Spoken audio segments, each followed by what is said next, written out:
இன்றே டவுன்லோட் செய்து உங்கள் ஃபேவரட் ஷோக்களை என்ஜாய் பண்ணுங்க. உனக்கு என்னைக்குதான் வேலை இல்ல? வருஷம் பூரா வேலை இருக்கு. எப்போ ஒரு 4 நாள்ல இங்க தாசில்தார் மீட்டிங்லாம் நடக்க போகுது. அதுக்கு ஏற்பாடுலாம் பண்ண. அவரும் அந்த தேரி காட்டுல இருந்து வருங்கோட்டைக்கு பிரிட்ஜ் கட்டுறதுக்கு இப்பதான் அரசாங்கமே அப்ரூவல் கொடுத்துருக்காவ. அப்ப அழகிறதுக்கு இன்ஜினியருக்குலாம் வருவாவ. அப்ப நான் கூட இருக்கணும்ல. போயிட்டு வாழ போய் அந்த ஊட்டியில 4 நாள் சந்தோஷமா இருந்துட்டு வாங்கல. என்ன இப்ப? அப்ப நானும் வரேனே. நீயுமா? நீ போய் என்ன பண்ண போற? நான் ஊட்டிக்கு போனதே இல்லப்பா, அதான் கேக்குதேன். அண்ணே ப்ளீஸ்ண்ணே, என்னையும் கூட்டிட்டு போனேன்.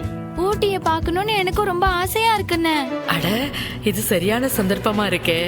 சம்முவும் போயிட்டான்னா கனியை தூக்குறதுக்கு இது வசதியா இருக்குமே. ஏ கனி, உனக்கு ஸ்கூல் இருக்கு, மாடல் எக்ஸாம் வரப்போகுது. இந்த நேரத்துல நீ ஊட்டி சுற்றுலா கிளம்புறியா? அக்கா ப்ளீஸ்க்கா, ஊட்டியை நான் பார்த்ததே இல்லக்கா. சம்மு மட்டும்தான் ஊருக்கு போகணும். இந்த கனியை போக விடக்கூடாது. அவ போகாம இருக்கிறதுக்கு என்ன செய்யலாம்? இல்லை, எனக்கும் வேலை இருக்கு. துணைக்கு அவ வரட்டுமே, அவளை கூட்டு போல. அண்ணா நீ சும்மா இருண்ண.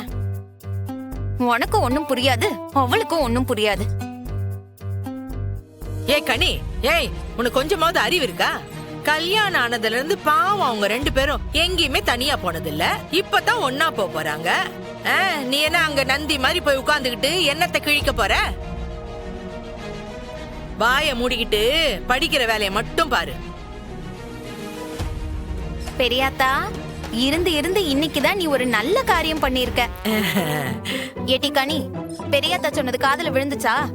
அண்ணனும் மைனியும் மட்டும் போயிட்டு வரட்டும், நீ உன் வேலையை பார்த்துக்கிட்டு இங்கே இரு. இந்த வருஷமும் பப்ளிக் எக்ஸாம், முதல்ல அத மறந்துடாத.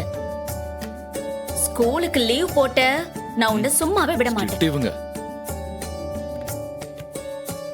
இங்க பாரு, நம்ம எல்லாரும் ஒரு நாள் ஃபேமிலியா என்ன பண்ணலாம், ஊட்டிக்கு அப்படியே ஜாலியா போயிட்டு வந்துடலாம். இப்ப கஷ்டப்படாத.